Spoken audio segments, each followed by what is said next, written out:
Dia afaly miarabantsika rehetra tafahoana soamantsara indray eto amin'ity vidéo ity. Ny tantara ifampizarantsika dia tantaran'ny zazalahy kely iray nanana baolina kely lalao tao an-trano.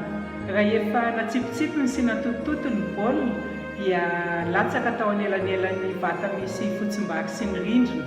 Misikilo miala avy ao saingy tsy afany. Naisany ilay vata saingy navesatra loatra ka tsy voaisany. Any sisa heriny nitomany. Ny reniny tamin'ny fotoana io mandrary ao an-tokotany ka rehefa nandry azo nitomany dia niazakazaka nijery izay zavanitranga. Nanontany an'ilay zazalahy ny reniny ka hoy izy namaly an-dreniny. Latsaka ao anelanelan'ny vata misy vary sy ny rindrina reniny ny baolina. Rehefa izany dia niteny taminy ny reniny mba hitady fomba hakany azy ao.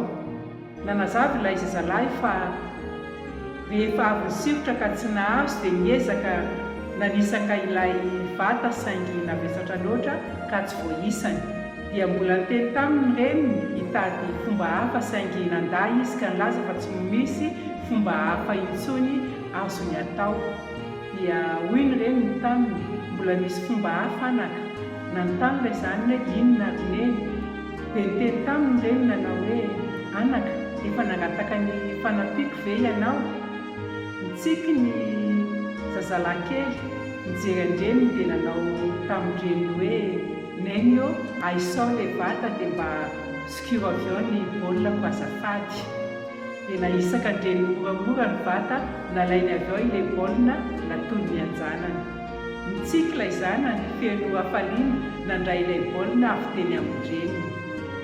Dia nifarana eto ny tantara.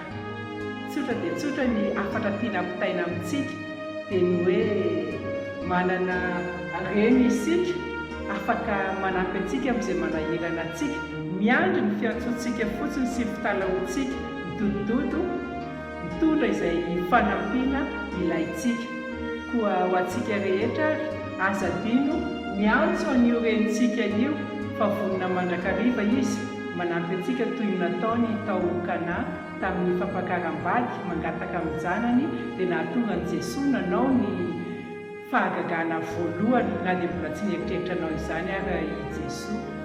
Koa aza miady irery, tsy mamela antsika mitomany irery ny renitsika fa manampy antsika.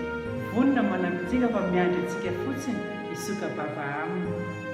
Ho antsika rehetra ary mirary soa daholo ho amin'ny manaraka indray.